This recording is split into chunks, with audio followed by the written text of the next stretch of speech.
Okay, well, I can't see myself. Okay, well, I want to say good morning. My name is Donna Reiner, and I am one of the board members of Arizona Preservation Foundation, which is one of the sponsoring entities for this program today. And we want to welcome all of you, despite some of the glitches that we had on our part and the link that was sent to you that I guess was broken. So this series that we have, free webinars, are intended to provide educational materials. Some of it is focused on Arizona. Some of it will be, some of the programs are more universal, shall we say, in this country. We do record them and they will be on our YouTube. We will send out a link when they have been put up there in case you want to see it again. We will have a Q&A at the end. You can put your questions in the chat and then we will, go over those and give those to our presenter. Now, today's presenter, John Langellier, has quite a sense of humor. And stop snickering, John. I don't really want to give him a big introduction, but he's really knowledgeable about a lot of things. And this particular one on the Buffalo Soldiers in Arizona is part of what you would find if you care to purchase his book. And I'm sure he will mention that too. So without further ado, I'll give this over to John Langellier. You're on, John.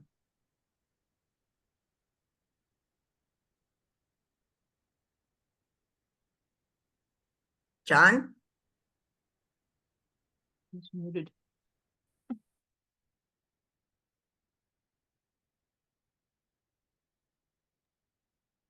Connie, can you open his mic? Okay. I can't open his mic. John, John, your mic. John?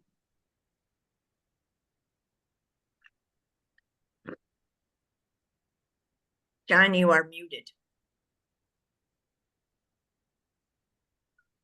All right, let's try that. There you go. Okay, good. The whole bar went away with and I hate when bars go away because I usually like a drink at this time in the morning. The bar went away with mute and unmute and things. So I hope that we're live and ready to go. Thanks for everybody bearing with us across the country and those who are living in foreign lands like Montana for the present. We're going to try and go through this rather quickly because we have a very diverse group joining us today. And rather than get into specifics about a lot of topics, I'm just going to go over a few of the areas that are covered in the book and some of those areas that need to be actually explored later in greater context or greater detail. And so with that, I will try and now my screen won't move. So we're just having there we go. So this presentation, of course, is acknowledges that the borderlands that we're under discussion here were obviously the ancestral lands of people that came long before the Buffalo Soldiers or long before many of the groups that we'll be discussing today arrived along the border of what is now Arizona and New Mexico and Sonora, the state of Sonora in Mexico. Of course, any of the opinions of the presenter are those that are exclusively mine. I don't want this organization that's sponsoring this or any individual organization to bear the brunt of the insanity that I'm about to impart to you. And so with that, we're going to kind of start a little bit before the coming of the Buffalo Soldiers, and that, of course, is the era when the Columbian mammoth were here in Arizona. Arizona's climate was much wetter 13,000 years ago and certainly a bit cooler, particularly in the summers. We didn't have the great swings. And so the mammoth and the other large flora and fauna that were available indeed brought human habitations to this area. And those people, of course, amongst other things, would hunt the mammoth. And one of the most exciting things is that with just in a few miles of the site of present Camp Naco was one of about 100 mammoth kill sites or sightings of mammoth excavations here in the present state of Arizona. And those mega fauna were indeed a major attraction of the early people who came and then continued to reside here for generations, literally thousands of years thereafter, after the large kills of a lot of the animals had taken place and that they had disappeared, and individuals began more sedimentary lives, either as hunter-gatherers or agriculturalists, for generation after generation prior to the coming of foreigners. And those people, some of those foreigners, were people that we know of as the Chiricahua Apache, who arrived approximately the 1400s in Arizona, although there are always questions about the actual arrival date. But certainly by the time of the arrival of the Spanish in the 16th century for explorations in what is now southern Arizona,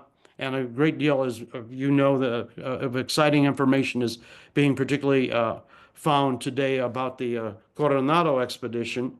The Spanish arrival somewhat coincides with the arrival of the Athabascan-speaking people, the Navajo, the Diné, and the Apache, the Inde. And those Apaches would settle in many areas, particularly in the area along the border that we're talking about, near the southeastern corner of Arizona and New Mexico, and along the Sonora border and into Sonora. Also, the Spanish would come back not only as expeditions, but would eventually have the Comandancia de las Provincias Internas, which was a cordon of Spanish presidios for administration purposes that ran essentially from Texas all the way up, ultimately presidios going all the way up to San Francisco in California.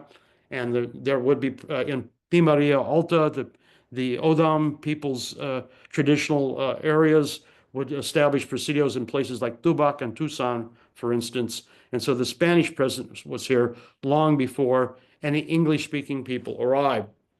That all begins to change, as we know, with the Mexican cession of 1848, the Treaty of Guadalupe Hidalgo, which would bring in much of the American West that had been previously under the Mexican regime. And then by the 1850s, with the Venta de la Masia, which is our Gadsden Purchase, would actually have the last portion of what is southern Arizona and that one southwestern tip of New Mexico, partially because of the fact that those were routes conceived of for the railroads to ultimately run through all the way to the coast of California. The Buffalo Soldiers, a term that is loosely used today, but not really a term used by the soldiers themselves in the 19th century, were an outgrowth of the American Civil War, where after over 180,000 African Americans had served in the U.S. colored troops, as they were called, and some of the other units with African American enlisted men, Congress in 1866 organized the Army and reduced it from over 1 million men during the height of the Union federal period to the approximately 50,000 to ultimately 25 to 26,000 troops, including 2 regiments of black cavalry, the 9th and the 10th, and then 4 regiments of infantry, which were consolidated in 1869 to the 2 regiments known as the 24th and 25th Infantry. None of those troops would serve in Arizona until 1881, when the 9th Cavalry would be brought by train elements to Arizona on the trail of one of my favorite people, Nana, who was an octogenarian and go 80-year-olds, who was leading a freedom dash to Mexico with several of his Apache followers, and they would cut through Arizona on their way heading into the theoretical safety of the Sierra Madres in Mexico. Those Buffalo Soldiers would detrain and join several columns of white troops And in an area near the Chiricahua Mountains and Dragoon Pass, they would come upon a village, possibly with Geronimo by this time in 1881, having joined Nana. They would strike the village. The only known casualty was a mother, and her small child survived and ultimately was returned to the reservation at Fort Apache. The warriors stayed behind, fought a rear guard action, and were able to escape the troops. And so with that, the Buffalo Soldiers depart Arizona until 1885. And in that year, after the 10th Cavalry had essentially homesteaded in what is today's Texas for well over a decade, the entire regiment was brought to Arizona. And along with their arrival came a young unknown Yale dropout by the name of Frederick Remington, who essentially cut his teeth in his artistic career by illustrating the Buffalo Soldiers. And indeed, his article, A Scout with the Buffalo Soldiers, in the 1888 period, was one of the first national uses of the term Buffalo Soldier. He would also demonstrate several things about the black soldiers, and that was the fact that they were not the only individuals here in Arizona. Arizona was a polyglot and multi-ethnic area, so there would be various Native American peoples here, including Apaches and other tribal groups such as the Yavapai, who served as scouts alongside both the black and white soldiers. And here we see a kind of a proof of that, not only at Remington's artwork, but a young officer by the name of Clark, Powhatan Clark, had established a kind of a version of what we would call a Delta Force today. He handpicked several troops from the 10th Cavalry and some of the best scouts, and they were a ready strike force on the border that could, in many instances, keep a pace with the Apaches during those last tragic years of the so-called Geronimo campaigns. Remington brought a camera along with him, and with that camera, he would take candid photographs and turn those photographs into ever-improving artwork. His artwork was rather primitive in the beginning, but by the 1886-87 period, his artwork had expanded leaps and bounds, and his talent was obviously becoming more and more aware to a broader public. This was one of the soldiers he sketched while he was at Camp Grant, Arizona, and this individual was a striker to Clark by the name of Turner. And Turner was an enlisted man who, for extra pay and other perks, would become an officer's kind of Batman, as the British would refer to him. Remington's work actually was not only done in studio, but he accompanied the troops into the field, and he bore some of the same hardships with them, so that he knew firsthand that these black soldiers were tough professionals, and he came to appreciate them very much. Now, on the other side of the border, the Mexican army, both the Rurales, the mountain police or the border patrol of their era, and the Mexican National Guard and the Mexican Regular Army were also engaged in operations with the U.S. forces. And Remington had captured them too. By the time, however, of the end of the Geronimo campaign, Porfirio Diaz became the longtime dictator of Mexico. And when he finally stepped down and vacated, a series of revolutionary problems began in Mexico that lasted on and off for many years, including, many of us know, Teodoro Arango, Pancho Villa being one of the primary sources of that revolution that was well known to Americans on this side of the border and Mexicanos on the south side of the border. With that, the soldiers who had once been here for the Apache campaigns and for other reasons began to concentrate on the border, and many of those black soldiers would go to dozens and dozens of sites, some of which are still, in one case, Fort Huachuca, an active duty military post, and others such as Camp Naco, which had been abandoned after their utilization as border stations. Indeed, there would be border stations all the way from Marfa, Texas, and El Paso, all the way into California during the period of the revolution all the way into and through World War II in some cases.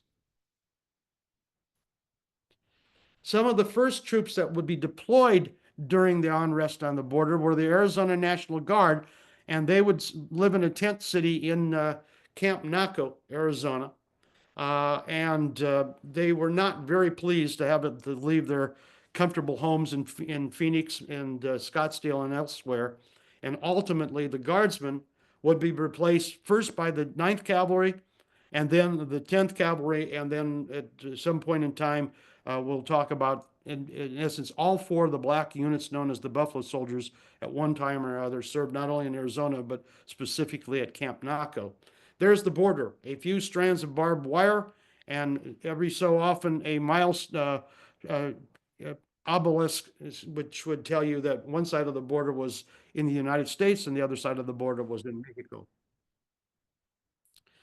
Obviously, a little less expensive and a little less, shall we say, imposing than the present day border fence works, because the actual border itself was not a fence of iron and steel and concrete, but of human troops. So the troops at Camp Naco would live in the field fairly well primitively, be able to get into the nearby city of Bisbee. Of course, there were troops stationed, as I mentioned, at Fort Huachuca, at Nogales, at Camp Little, Camp Jones and Douglas, and several other outlying camps along the border that again ran all the way from Texas into the area of Yuma.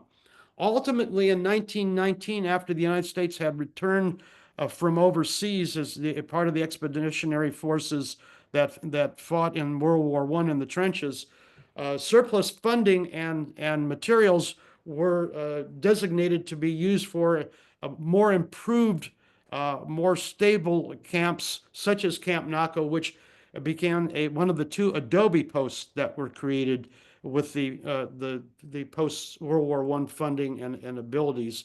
And so that's the Camp Naco that we came to know today, and that is at one time was considered one of the most endangered historic sites in the country, and now through a great effort of many people is being stabilized and will become, I think, one of the great interpretive centers of borderland studies in not only Arizona, but I would argue along the American Southwest.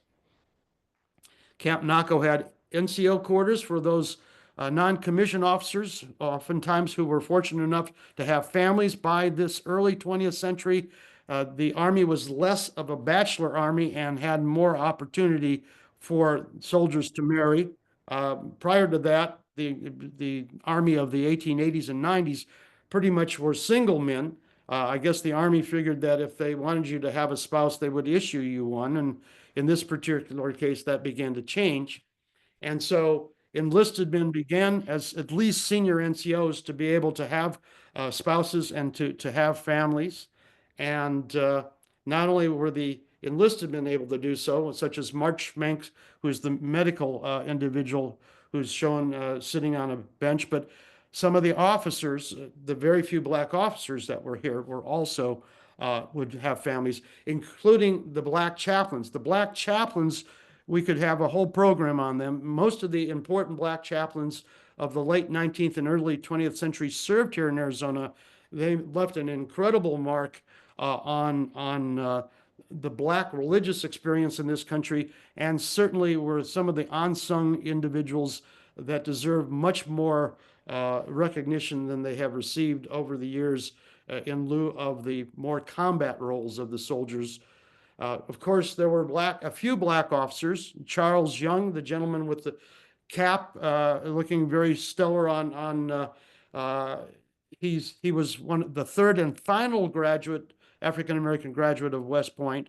And Benjamin O. Davis, the gentleman who was seated with his cap, was one of the first 2 black enlisted men to receive a commission from the ranks, and became the first African-American to become a general officer in the United States Army. Most of the officers, that's 99.9%, however, were white officers, and they generally were divided in the post-Civil War period between Civil War veterans, many of whom had served with black troops those 180,000 plus black troops who had been in service during the Civil War, or were West Point officers. We're going to get into a little bit of what happened when the black soldiers come here. They not only had their battles, their military missions, but their bands, their baseball teams, and other teams for that matter, and racial prejudice or bias were all part and parcel of their experiences while they served here in Arizona from the return in 1912 through the Second World War. Their bands were renowned. Some of the bands, such as the 10th Cavalry and 9th Cavalry Band, had some of the finest band leaders in the country, not only in terms of military bands, but in terms of bands who were performing bands who were quite well thought of, were well read. They had repertoires that weren't just the John Philip Sousa type music, but they played classical music. They played jazz music. Matter of fact, black troops from the so-called Harlem Hellfighters, in essence, introduced jazz to Europe during World War I. They performed in parades, these bands and the soldiers themselves. And what was interesting about the 9th and 10th Cavalry Band, they not only had to be expert in terms of being well versed in music, reading music and scores and this sort of thing, but they had to be able to perform on horseback. If you look at the one side in the front of the image, to the left of the image, that's the 10th Cavalry Band, and they're all performing without music on horseback as they ride. As we can see here, that became the typical way for Army bands to perform on horseback, and so they had to be proficient horsemen.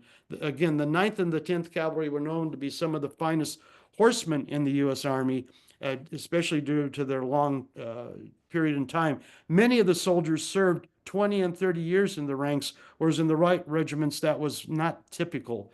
They would perform oftentimes for local fundraisers or political events, or at the local silent theater, or even at dance places such as in Ramsey Canyon, which was a great way to escape the heat in southern Arizona in the canyon themselves. And they would form also smaller units of like herald trumpeters and drum and bugle corps.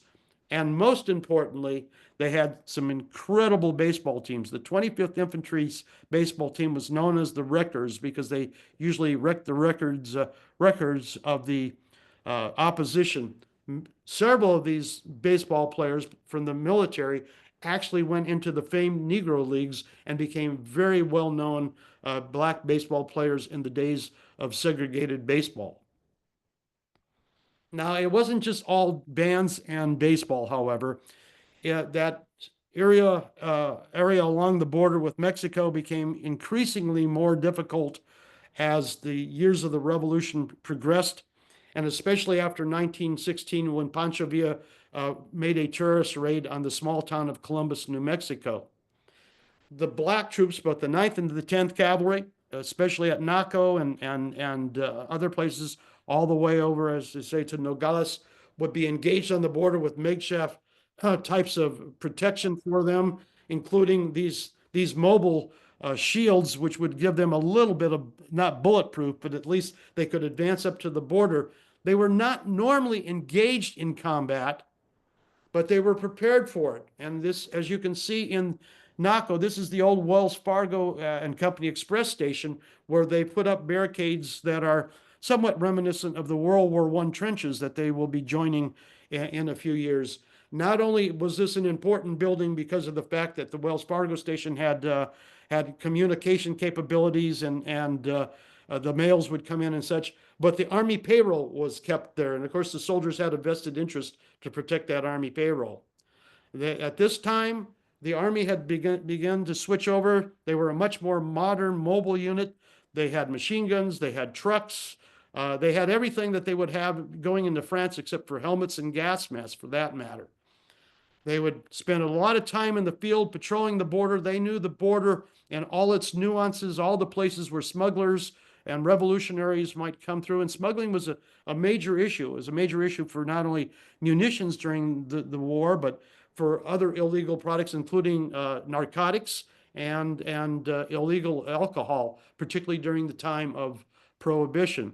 The Mexican forces that would engage the factions, bullets knew no boundary. They did not know how to stop at the international boundary. And so periodically, fighting between factions in Naco and Nogales and elsewhere would spill over into the United States, not only not as the troops themselves, but as stray bullets, and they would wound or kill individuals, including 23 of the black soldiers would be wounded or killed in action during this border conflict, as well as others. And so they would be brought to the medical facilities either at in Bisbee or at Fort Huachuca or elsewhere.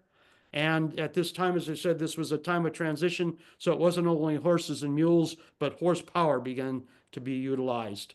And indeed, some of the soldiers were fortunate enough, the non-commissioned officers, to save their money and to buy their own vehicles as time went on, something that would have been unheard of just at the end of the 19th century.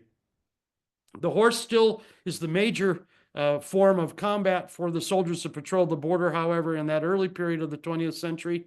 And periodically, not only would people become the victims of fighting, but sometimes vehicles would be bombed. There was an accidental bombing of Naco by a mercenary working for one of the Mexican factions.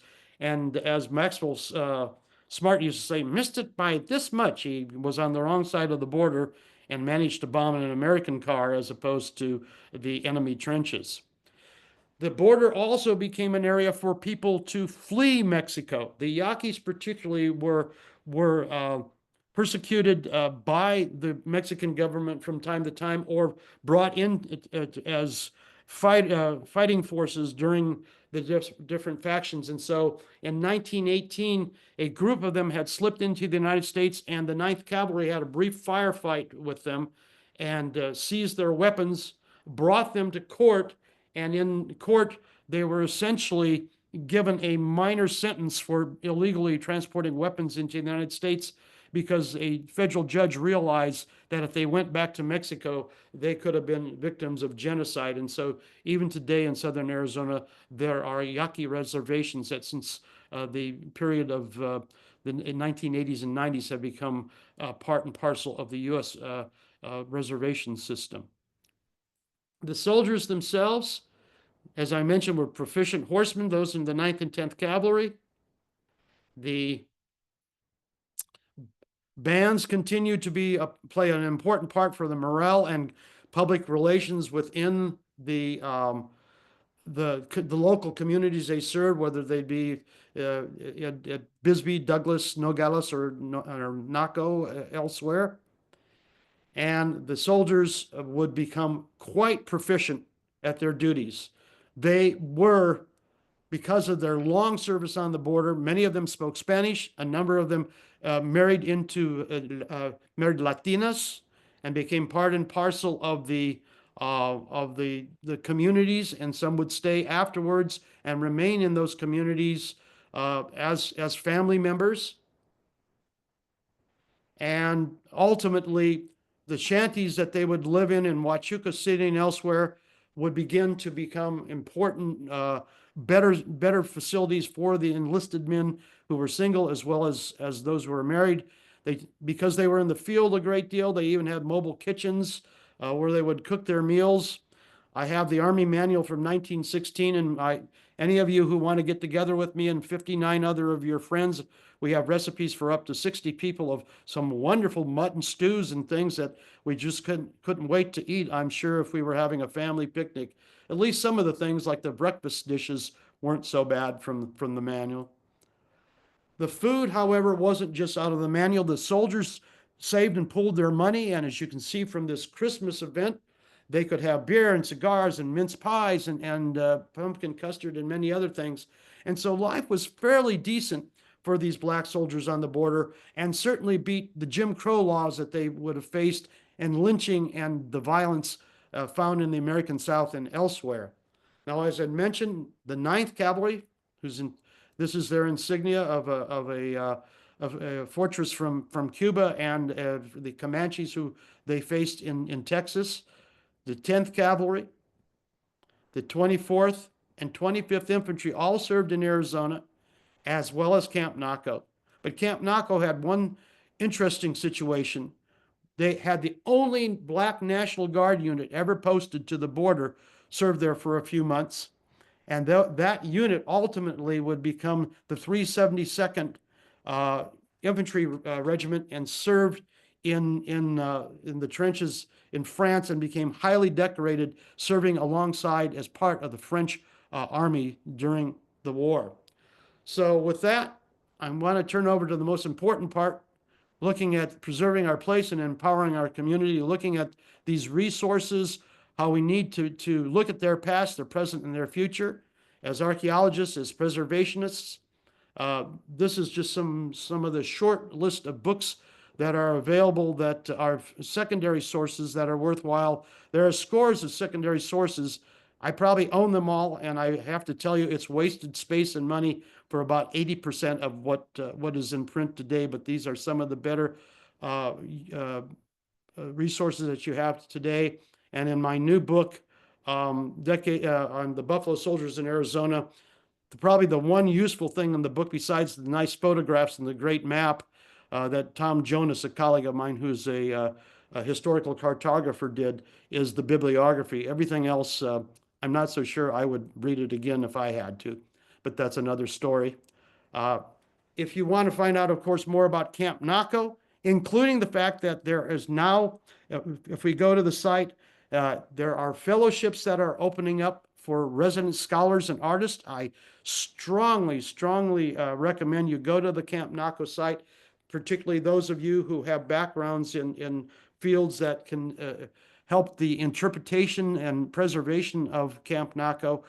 Those fellowships or those visiting scholarships and visiting artists and residents are extremely important to the continued work after 2 decades of bringing Camp Naco to the forefront and posing the possibility of making it one of the great centers of study and giving us an amazing sense of place along the border.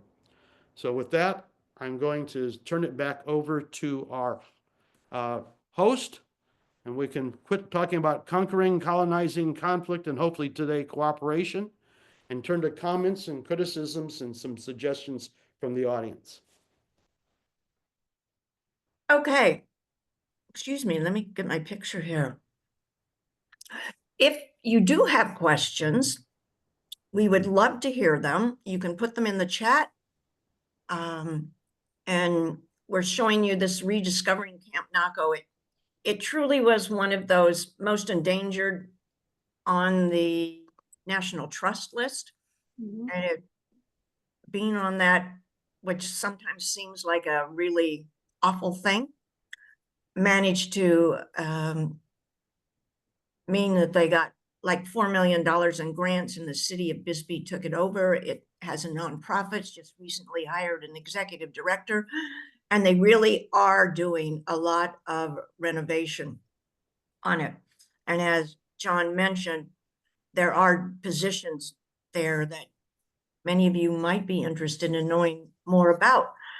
But before we get to some of your questions, John, I have one, because I haven't looked at your extended bibliography, but are there many accounts that were written by Buffalo soldiers about life on the border or whatever? The simple answer, not only for your question, but in general, the Black military experience from 1866 through World War II, I could fill a portion of a shelf behind me with large print.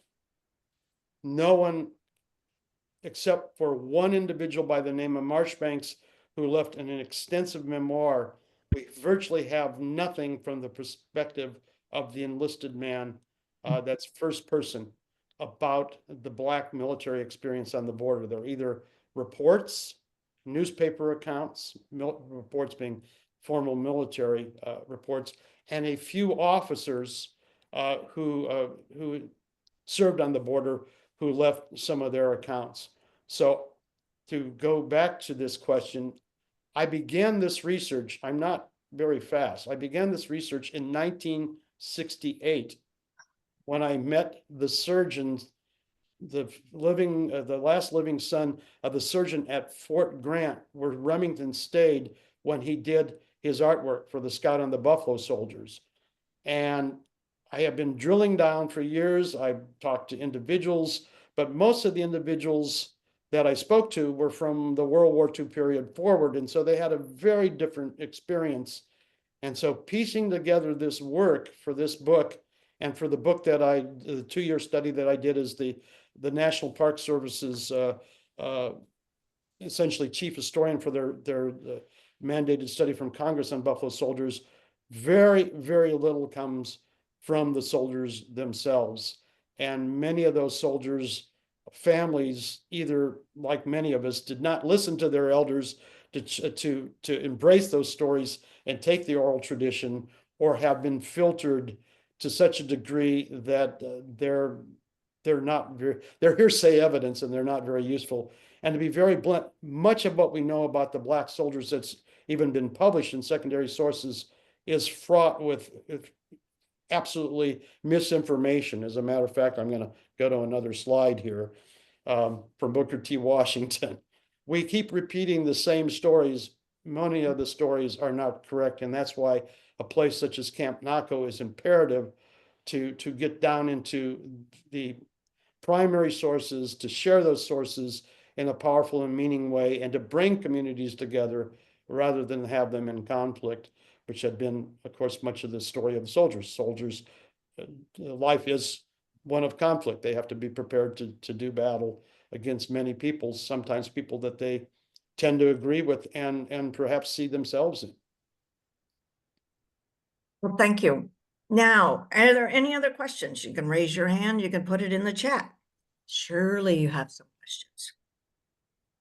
There's a couple of things. The book is actually done by regiment, because people are oftentimes descendants or interested in a particular cavalry regiment or whatever, and then broken down into sub themes on racism and such. But there's a lot missing in the book. Number one, there's no footnotes. This is one of those books that Arcadia and History Press does, and they're quite useful, but they're only starting points.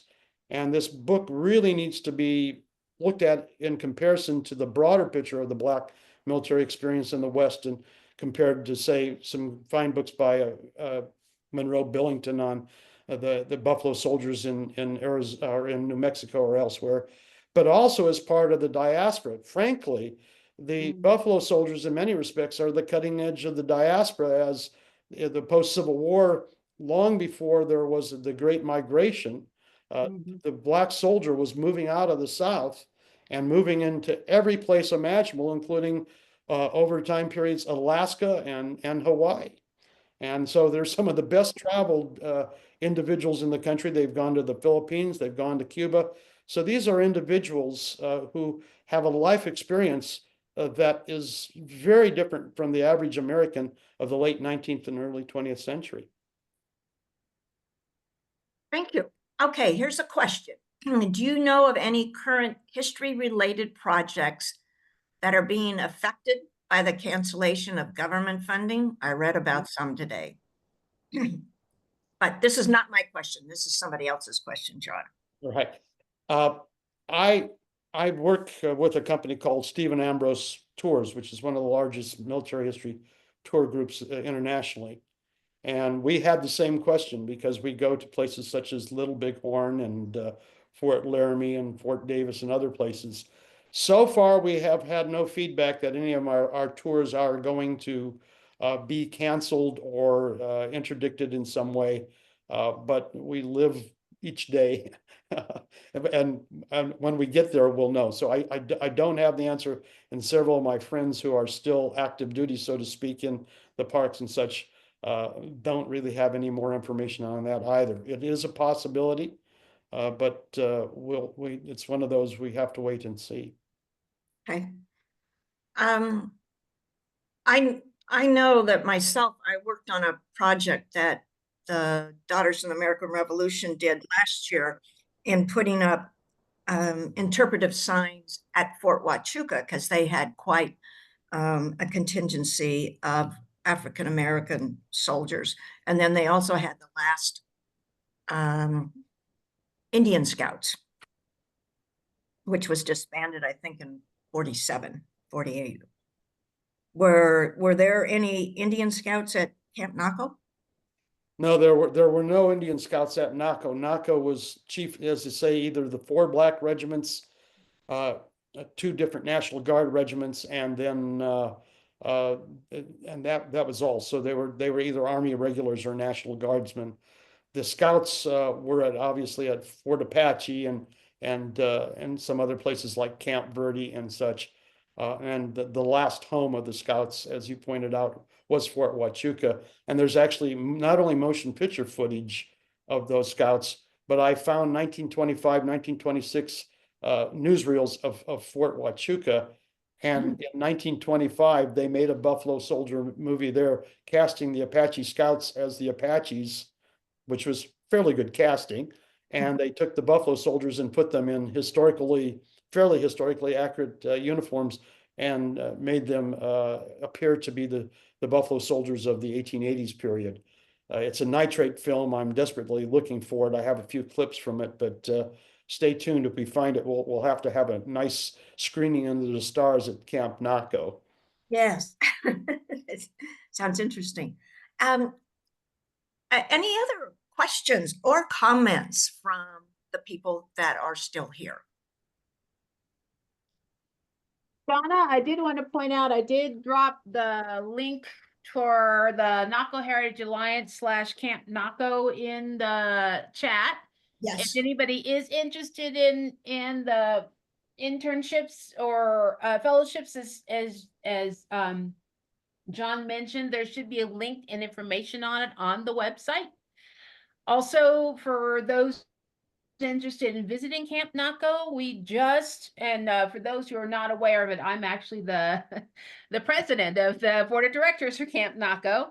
And they we just let out a contract to do a bunch of construction preservation work on several of the buildings.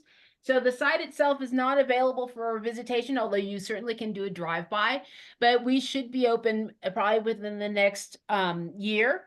So please sign up as on our newsletter for Camp Naco and get up to date and learn what's happening. Lots of great events and things that are certainly still going on, even though the site itself is going through the construction phase. Do they still have the storyboards up? Yes, the storyboard is up. Okay. And any other questions? You raise your hand. Don, Don, if I can build on that for just a second.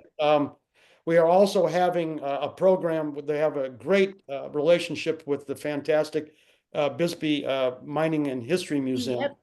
And on March the 22nd, for those of you who can still stand to be with me in the same room, I'm doing a program and a book signing at 5 o'clock at the museum, and an earlier in the day, a book signing at the local bookstore in Bisbee. And so if you want to get a copy of that bibliography, a good way to do it is to go to one of the 2 programs. The program from the Alliance, however, is one you have to register for because we have limited space. So make sure you go onto the Alliance site and we will make sure we can accommodate you.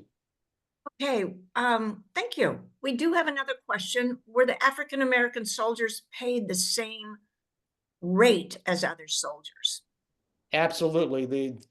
During the Civil War, there was a disconnect, but by 1866, with the creation of the black regiments, they received all the same medical benefits, the same uniform. As a matter of fact, one of the myths is they received all terrible equipment and all that was false. They received sometimes better equipment and sometimes experimental. And probably the most obvious version of that was the so-called Army Bicycle Corps, which was the 25th Infantry in Montana, experimenting with bikes as mobility in lieu of cavalry.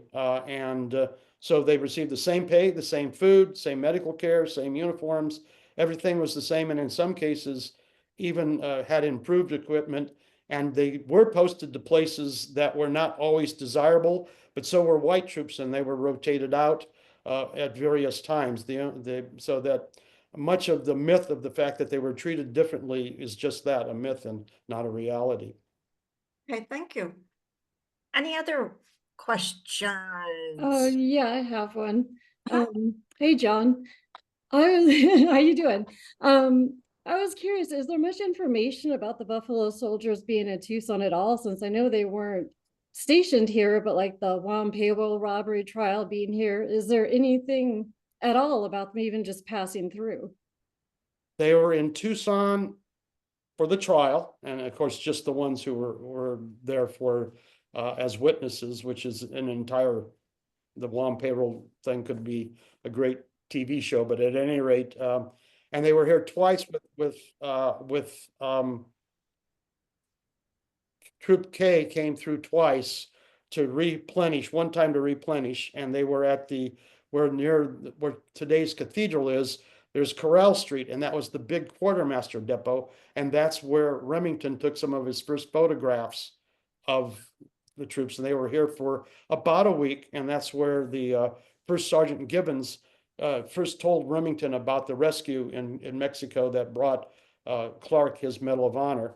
And they were here they used to play war games, and they would pretend they were Apaches or whatever and divide up sides.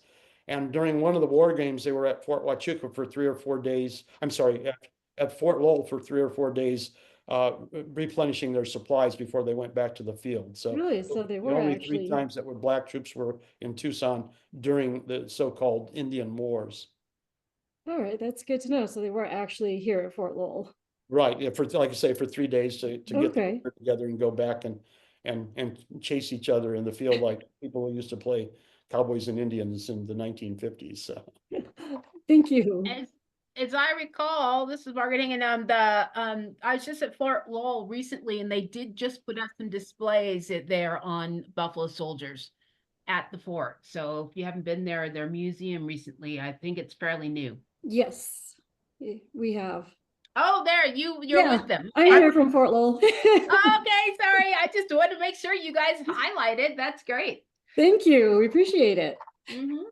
And Margaret has put up another webinar that's coming up. It's it's a presentation Yep. that's coming up on February 27th on logging, ranching, and the military African Americans of the Grand Canyon region. And that's Thursday, February 27th. The link for registration is in the chat. And that brings up an important correlation. African Americans in several states like Arizona, Montana, to a degree, New Mexico, were fairly small in numbers, except for the military, and then ultimately things like the logging. And what needs to be done is to make a more cohesive folding of this information. So not only the military portion of it, which is again a larger proportion of or percentage of African Americans in the population will be military at given times through World War II in Arizona, say. But how does that interface with the African American experience in general in Arizona and in the American Southwest and the borderlands? There's certainly a lot of work that needs to be done. And a lot of these areas that need to be looked at either as for National Register or for individual, as we used to call it in the military, a windshield tour. So you could go by, here was an African American church, here was the neighborhood, here was the school, like the Dunbar School. A lot of these are ripe for interpretation, and given the tools we have for interpretation today, we don't need all the formal signage and the type of thing that we normally see along highways. But this is something that can be done through many of the organizations, whether they're Buffalo Soldier groups or the African American Museum of Southern Arizona at the university or elsewhere, to draw these important stories that Donna, that you were talking about, together into a more accessible form, not only just for the African American community, because my argument, along with who's the foremost authority on Buffalo Soldiers, is Mickey Schubert, Dr. Frank Schubert. He always points out that this is not African American history. This is American history. Yeah. It's not just military history. It's the history of our nation. And we can learn so much, not only locally by looking at these stories, but by extrapolating, we can look at a national story and come to a better understanding of our past and hopefully improving our future that way. Any more questions? This is a lot to take in. Don't worry about it. It's taken me 50 years and I've discovered I know nothing. So that's Yeah, I know what you mean. It's the habit of being a historian. yes. As a Or the matter of life- fact, I've read more newspapers from the 19th and early 20th century than I've read newspapers over the last 10 years from our period. So, Yeah, and they got some interesting articles. Okay. I don't see any other questions. Just to remind you, if you came in late, this session was recorded, and we will be sending out the link once it is posted on the Arizona Preservation YouTube channel. And so you can see it again. And it's unlimited views as far as that goes. And there you can go on there and you can see some of our other ones that we have posted in the past. I want to thank you again for attending. Margaret, do you have any closing remarks? No, I've nothing to add. Thank you, Donna. You're welcome. And thank all of you who joined us today. Thank you, John. thank you all. I'm glad we got through this, and hopefully I'll have a well computer next week. Oh, yes. And hopefully. We made it. It's all that counts. That's it. I appreciate Thank your. you.